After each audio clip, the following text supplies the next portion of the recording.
بسم اللہ الرحمن الرحیم۔ السلام علیکم، welcome to my Urdu best story channel. اگر آپ ہمارے چینل پر نئے ہیں تو ہمارے چینل کو سبسکرائب کریں اور بیل نوٹیفیکیشن کو دبائیں۔ چلو شروع کرتے ہیں ایک چھوٹی سی پیاری اور سبق آموز کہانی جس کا نام ہے بزدل۔ دیکھا، بزدل پھر ڈر گیا۔ بہت مزہ آیا۔ یہ علی، عمیر اور اون کا گروپ تھا جو پورے اسکول میں ڈریکولا گروپ کے نام سے مشہور تھا۔ وجہ شہرت یہ تھی کہ سب بچوں کو ڈرانا ان کا پسندیدہ مشغلہ تھا۔ ڈراؤنی تراکیب بنانا ان کے بائیں ہاتھ کا کھیل تھا۔ اسکول کے بیشتر بچے ان کی ڈراؤنی تراکیب کا شکار ہو چکے تھے۔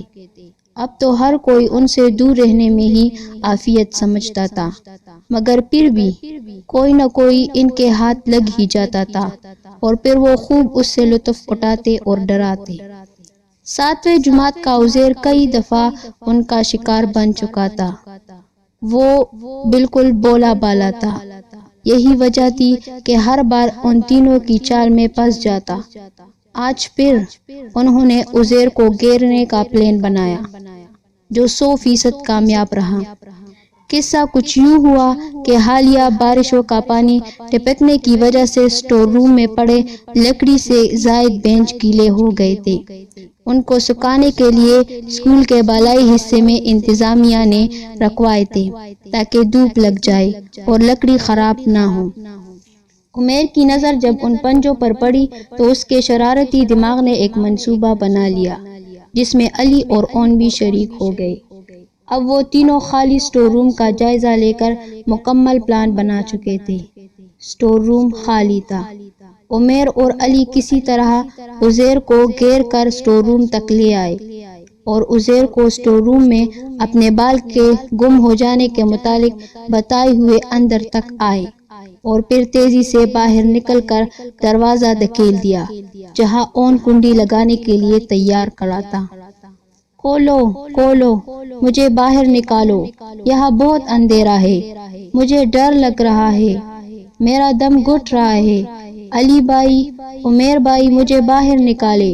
عزیر سسکیاں لے رہا تھا جبکہ وہ تینوں باہر کھڑے ہنس ہنس کر لوٹ پوٹ ہو رہے تھے۔ آخر آدھے گھنٹے کی محنت سماجت کے بعد جب انہوں نے اسٹور روم کا دروازہ کھولا تو عزیر کی حالت انتہائی بری ہو رہی تھی، مگر انہیں اس کی حالت سے کوئی سروکار نہ تھا۔ وہ تو بس اپنا مزہ لے کر خوش ہو رہے تھے۔ کنڈی کھولتے ہی عزیر گرتا پڑتا واش روم کی طرف بھاگا جسے دیکھ کر تینوں نے بلند کہکہے لگائے اور اب شام میں بھی تینوں صبح کے اسی منظر کو یاد کر کے دوبارہ کہکہے لگا کر تالیاں پیٹ رہے تھے، گویا خود ہی کو داد دے رہے تھے۔ تینوں اس بات سے بے خبر تھے کہ کوئی بہت قریب سے انہیں دیکھ اور سن رہا ہے اور جلد ہی اس کو ایک سبق دے رہے ہیں۔ عمیر، اون کچھ پتہ چلا؟ علی بھاگتے ہوئے دونوں کے پاس کینٹین میں پہنچا جہاں دونوں سموسے کھانے میں مگن تھے۔ کیا ہوا بھائی، بھونچال آ گیا یا زلزلہ؟ اون اپنے ہی جملے پر ہنستے ہوئے کہنے لگا، یار بہت بڑی خبر ہے، بلکہ اعلان ہے۔ علی نے سنسنی پھیلائی، اب بول بھی چکو، کیوں پہلیاں بوجھا رہے ہو؟ عمیر ناراضگی سے بولا۔ تو سنیے جناب، اصفہان بوائز سیکنڈری اسکول میں میٹرک لیول پر سائیکلنگ کے مقابلے کا انعقاد کیا جا رہا ہے جس میں جیتنے والے کو دیے جائیں گے پورے 25,000 روپے انعام، سکہ رائج الوقت۔ علی نے باقاعدہ اعلان سنایا، اور یہ انعام ہوگا ڈریکولا گروپ کا۔ اون نے گویا مہر ثبت کر دی اور تینوں نے ہاتھ ملا لیے۔ تینوں زور و شور سے سائیکلنگ کی تیاری میں مصروف تھے۔ بالآخر مقابلے کا دن آ پہنچا۔ میٹرک کے کئی طالب علم مقابلے میں شریک تھے۔ 1 2 3 مقابلے کی بارڈر لائن کا فتیہ کھینچ لیا گیا۔ مقابلے کے ٹریک میں کئی ڈھلانیں بھی تھے، 1 2 جگہ ٹریک کے دونوں جانب پہاڑیاں بھی تھی۔ سارے شرکاء ایک دوسرے سے آگے بڑھنے کے لیے ایڑی چوٹی کا زور لگا رہے تھے۔ علی، عمیر اور اون تقریباً ایک دوسرے سے آگے پیچھے ہی تھے۔ اچانک علی کو کسی ہاتھ نے گردن سے دبوچ لیا۔ اور لڑکڑاتا ہوا پہاڑی کی اونٹ میں جا گرا۔ اس کے جسم پر خراشیں آئی جو درد کا احساس دے رہی تھی، مگر اسے اس طرح دبوچنے والے ہاتھ کو دیکھ کر سارے درد ہی رفو چکر ہو گئے تھے، کیونکہ وہ صرف ہاتھ ہی تھا جو ہوا میں معلق تھا، یعنی نہ اس ہاتھ کا سر تھا نہ دڑ، وہ صرف ایک ہاتھ تھا جس نے علی کی گردن دبوچی ہوئی تھی۔ کون ہو تم؟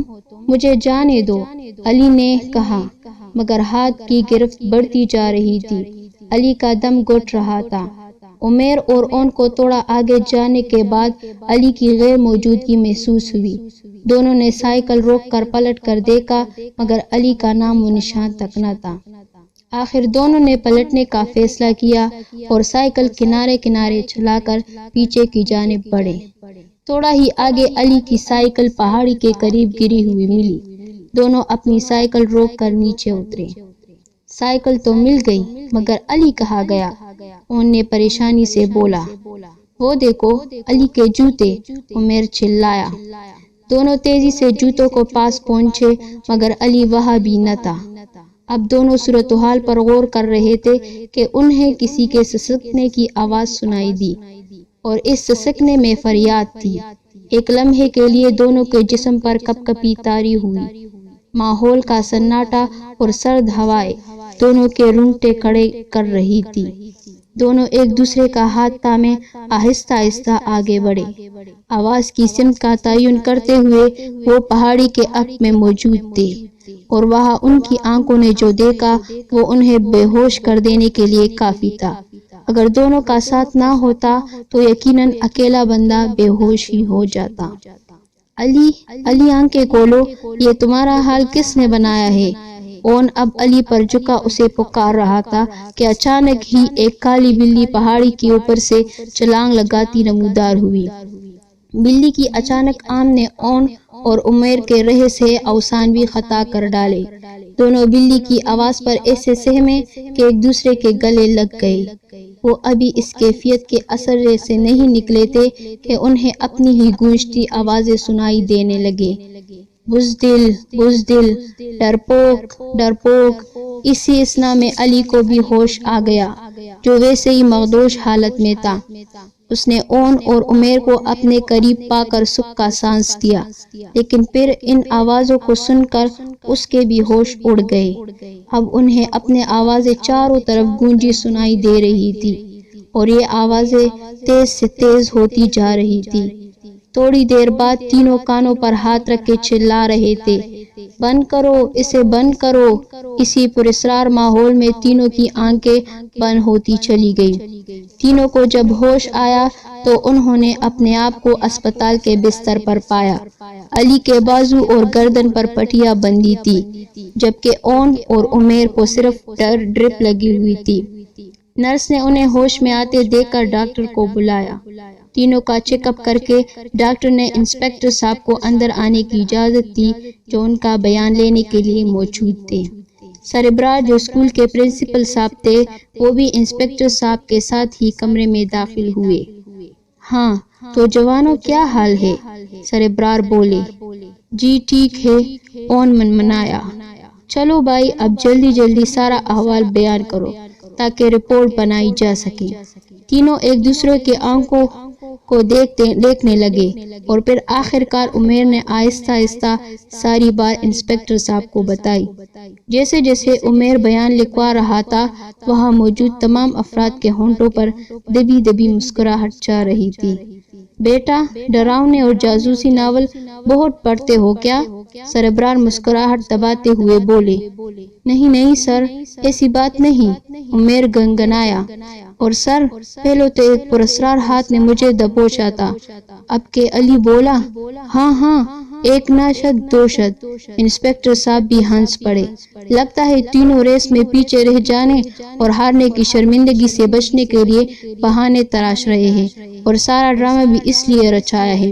سربراہ سنجیدگی سے بولے اور انسپکٹر صاحب سے معذرت کر کے رخصت کرنے لگے۔ نہیں نہیں سر، ہم بالکل سچ کہہ رہے ہیں۔ تینوں ایک دوسرے کے ساتھ پکارے، مگر جب تک کمرہ خالی ہو چکا تھا، اچانک دروازہ کھلا اور ہوا کے ساتھ آواز گونجی، ڈرپوک، بزدل، اور ساتھ ہی سربرار کا سایہ لہرایا، جو ان کو اشارہ دے رہا تھا کہ آئندہ کے لیے اپنی شرارتوں سے توبہ کر لو۔